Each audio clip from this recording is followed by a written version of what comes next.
ప్రభునందు మాకు అత్యంత ప్రియులైన దేవుని ప్రజలందరికీ ఈ ఉదయకాల సమయంలో యేసుక్రీస్తు వారి శ్రేష్టమైన ఉన్నతమైన నామం పేరిట శుభాలు ప్రకటిస్తున్నాను. మీరంతా బాగున్నారా? గత రాత్రి దేవుడు చక్కని విశ్రాంతిని మీకు అనుగ్రహించి ఉన్నారని నమ్ముతున్నాను. ఈరోజు దేవుడు మీ పట్ల ఉన్నతమైన ప్రణాళికలు కలిగి ఉన్నారని నమ్మండి. ప్రభు మీ పట్ల ఎన్నో శ్రేష్టమైన ఉద్దేశాలు కలిగి ఉన్నారు. తన ప్రణాళికలు మీ జీవితంలో నెరవేర్చడానికి ప్రభు అయిన యేసుక్రీస్తు వారు ఎల్లప్పుడూ సమర్థుడు అనే విశ్వాసం మీలో ఉంటే ఖచ్చితంగా మీ జీవితంలో అద్భుతాలు చూస్తారు. ఈ పరిచర్య ద్వారా దేవుడు ప్రపంచవ్యాప్తంగా రగిలిస్తున్న సువార్తను బట్టి మేము ప్రభువును స్తుతిస్తున్నాము. అనేక ప్రాంతాల్లో సువార్త వెదజల్లబడుతుంది. ఈ సువార్త పనిలో మీరందరూ కూడా పాలిభాగస్తులుగా ఉన్నందుకు మీకు కూడా కృతజ్ఞతలు తెలియజేస్తున్నాను. మీలో చాలామంది మా కోసం ప్రార్థన చేస్తున్నారు, హృదయపూర్వకంగా ఈ పరిచర్యను ప్రోత్సహిస్తున్నారు. మీ అందరికీ క్రీస్తు నామములో కృతజ్ఞతలు తెలియజేస్తూ వాగ్దాన సందేశాల ద్వారా మీరు ఎల్లప్పుడూ దీవెన పొందాలని, ఆత్మలో పటిష్టమైన స్థానంలో ఉండాలని మనస్ఫూర్తిగా కోరుకుంటున్నాం. ఈరోజు వాగ్దానం కోసం కనిపెడుతున్నారు కదూ. 145వ కీర్తన 17వ చరణాన్ని చదువుకుందాం. Psalm 145 and verse 17. యెహోవా తన మార్గములన్నిటిలో నీతి గలవాడు, తన క్రియలన్నిటిలో కృప చూపువాడు. The Lord is righteous in all his ways and holy in all his works. దేవుడు తన మార్గములలో నీతి గలవాడు. దేవుడు నీతిమంతుడు. అందును బట్టే ఆయన నీతిని మనకివ్వాలని ఆయన ఆశిస్తున్నాడు. మానవుడు ఎప్పుడూ కూడా స్వనీతిని ప్రేమించేవాడు. స్వనీతితో కొంతమంది నింపబడి ఉంటారు. చూడండి, మేము మంచి వాళ్ళం, మాలో ఏ తప్పు లేదు, మాలో ఏ పొరపాటు లేదు, మేము ఏ విధమైన పాపము చేయలేదు, మాకు ఊహ తెలిసిన దగ్గర నుండి ఇప్పటిదాకా మేము అందరికీ మంచే చేసాం కానీ ఎవరు కీడు చేయలేదు లేదా చెడు చేయలేదని కొంతమంది తమ స్వనీతి మీద ఆధారపడుతుంటారు. స్వనీతి ఎప్పుడూ కూడా మనలను పరలోక రాజ్యానికి చేర్చదు. దేవుని రాజ్యానికి వెళ్ళాలంటే మన స్వనీతి పని చేయదు. కానీ ఎవరి నీతి మనకు అవసరం అంటే దేవుని నీతి మనకు అవసరం. యేసుక్రీస్తు ప్రభువారి లోకానికి వచ్చింది తనను విశ్వసించిన వారందరినీ కూడా నీతిమంతులుగా చేయాలని. ఎందుకోసం అంటే ఆయన నీతి మనలో ఉండకపోతే మన స్వనీతి దేవుని దృష్టిలో మురికి గుడ్డల్లా కనబడుతుందని లేఖనాలు ధృవీకరిస్తున్నాయి.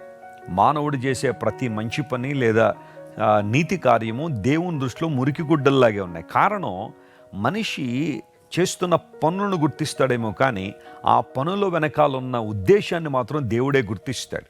చాలాసార్లు మానవులుగా మనం మంచి పనులు చేయొచ్చు, కానీ వాటి వెనకాల ఏవో ఒక దురుద్దేశం ఉండుండొచ్చు. వాటిని ప్రజలు గుర్తించలేకపోవచ్చు, కానీ దేవుడు గుర్తిస్తాడు. మానవుని నీతి ఎప్పుడు కూడా దేవుని మెప్పించలేదు.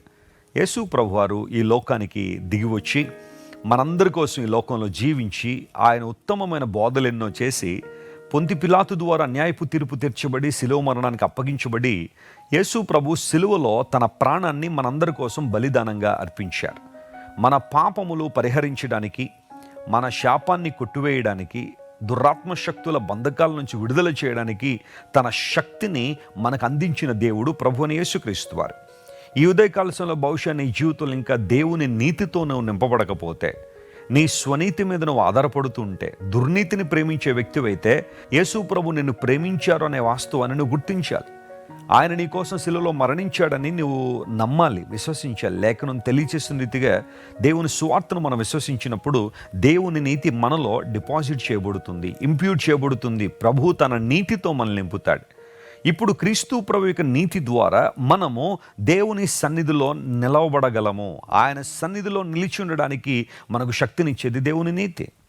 ఇంకెంతకాలం స్వనీతిని ప్రేమించి జీవిస్తావు ప్రియ సహోదరి, ప్రియ సహోదరుడా? రా, నీ జీవితాన్ని ప్రభువుకు అప్పగించి ఆయన నీతితో నీ జీవితాన్ని నింపుకున్నప్పుడు గొప్ప కార్యాలు జరుగుతాయి. అంతమాత్రం కాదు, కీర్తనకారుడు అంటున్నాడు, దేవుడు తాను చేసే క్రియలన్నిటిలో కృపగలవాడు అనే మాట వాడాడు. దేవుడు చేసే ప్రతి పని వెనకాల కృప దాగి ఉంది. అవును, ఈరోజు మనందరం కూడా కృపాయుగంలో నివసిస్తున్నాం. We are living in the dispensation of God's grace.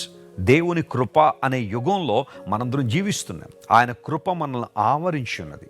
ఆయన కృప మనకు పరిశుద్ధ స్థలంలోనికి ప్రవేశాన్ని ఉచితంగా అనుగ్రహించింది. దేవుడు కృప గలవాడు. కృప అంటే అర్థం ఏంటి? చాలామంది అడుగుతుంటారు, వెస్లీ గారు, కృప అనే మాట ఎక్కువగా క్రైస్తవ్యంలో వినియోగించబడుతుంది. What does it mean? దాని అర్థం ఏంటి? కృప అనే మాటను మనం ఎలా అర్థం చేసుకోవచ్చు అంటే, జాగ్రత్త వినండి. పొందకూడని వారికి, అంటే పొందదగని వారికి ఇచ్చే గొప్ప బహుమానమే కృప. ఏ విధమైన అర్హత లేని ఒక వ్యక్తికి, ఏ యోగ్యత లేని వ్యక్తికి ఊహకు మించిన బహుమానం ఏదైనా మనం ఇస్తే దాన్నే కృప అన్నారు. యేసు ప్రభు సిలువలో చేసిన కార్యం అదే కదా. ఆయన ఎవరైనా మంచి వాళ్ళ కోసం చనిపోయాడా? నీతిమంతుల కోసం యేసు ప్రభు చనిపోయాడా? నో. మనందరం దుర్నీతితో నింపబడి ఉన్నప్పుడే, మనందరం పాపులమై ఉండగానే, మనందరం శత్రువులమై ఉండగానే, మనందరం బలహీనులమై ఉండగానే క్రీస్తు యుక్త కాలమున సరైన సమయంలో మన కోసం సిలువలో మరణించారు. ఇందులో ఆయన ప్రేమ దాగి ఉంది. ఆ ప్రేమను మన పట్ల ఆయన వెల్లడి చేశారు. నిజమే, దేవుడు చేసే ప్రతి క్రియ వెనకాల కృప దాగి ఉంది. ఈరోజు నీవు నేను ఏ దేవుణ్ణి ఆరాధన చేస్తున్నామంటే, ఎటువంటి దేవుణ్ణి గణపరుస్తున్నామంటే కృపగల దేవుణ్ణి గణపరుస్తున్నాం. నా మట్టుకు నేను విశ్వసించగలను, దేవుని కృప నాకు తోడుగా ఉండకపోతే నేను ఏనాడో నశించిపోవలసిన వాడిని. మీలో చాలామంది సాక్ష్యాలు చెప్పగలరు. దేవుని కృప ఇంతవరకు మనల్ని నడిపించింది, ఆయన కృపే ఇంతవరకు మనల్ని తీసుకుని వచ్చింది.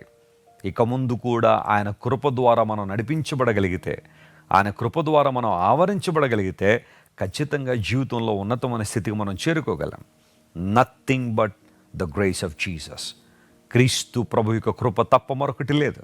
ఈ కృప మీద మనం ఆధారపడదాం. ఈరోజు దేవుడు నీ పట్ల కృపగలిగిన వాడని విశ్వసించండి. ఆయన కృప నీ మీద సమృద్ధిగా కృమ్మరించే దేవుడు ఆయన. దేవుడు ఏదైనా మనకి ఇవ్వాలనుకుంటే సమృద్ధిగానే ఇస్తాడు ఆయన. అరకొరగా దేవుడు ఎప్పుడు ఇవ్వలా. లేకపోతే మనకి ఇంకా ఏదో వెలితి ఉన్నట్టుగా దేవుడు మనల్ని దీవించేవాడు కాదు. God gives everything lavishly. ఆయన కృప కూడా అదే విధానంలో మన మీద కృమ్మరించాడు. అందును బట్టి ఈరోజు ఈ వాగ్దానాన్ని క్లెయిమ్ చేసుకుని, ప్రభువా నీవు చేసే ప్రతి క్రియలో కృప దాగి ఉంది కనుక ఆ కృపలో నన్ను నింపండి, ఆ కృపలో నన్ను భద్రపరచండి అని మనస్ఫూర్తిగా దేవుని సన్నిధిలో ప్రార్థన చేయండి. అసాధారణ అద్భుతాలు మీరు చూడబోతున్నారు. దేవుడు మిమ్మల్ని అన్ని విషయాల్లో ఆశీర్వదించాలని ఆయన ఆశిస్తున్నారు. ప్రార్థన చేసుకుందాం. ప్రేమగల తండ్రి, నీవు నీతి గలవాడువు, నీ క్రియలన్నింటిలో కృపగలవాడు కనుక నీకు వందన స్తోత్రాలు చెల్లిస్తున్నాం. ఎంత మంచి దేవుడు నాయన, ఎంత గొప్ప దేవుడు ప్రభువా. ఈరోజు మా ప్రియులు ఎవరైతే నీ కృపను కోరుకుంటున్నారో వారి మీద సమృద్ధిగా నీ కృపను కృమ్మరించండి. కృపా మహిమతో వర్ణింపండి, కృపాతిశయముతో వర్ణింపండి, కృపా సమృద్ధితో వర్ణింపండి, కృపాక్షేమముతో వర్ణింపండి నాయన. కృపా కటాక్షములతో వారిని దర్శించండి. ఘనతయు మహిమయు నీకు చెల్లిస్తున్నాం. ఎవరైతే అనారోగ్యంతున్నారో స్వస్థత ఇవ్వండి, విడుదల లేని వారికి విడుదలను ప్రసాదించండి, నీ చిత్తాన్ని వారి జీవితంలో నెరవేర్చండి. యేసుక్రీస్తు నామం పేరిట అడిగి వేడుకుంటున్నాం తండ్రి. Amen, amen. God bless you dear friends. Have a wonderful day.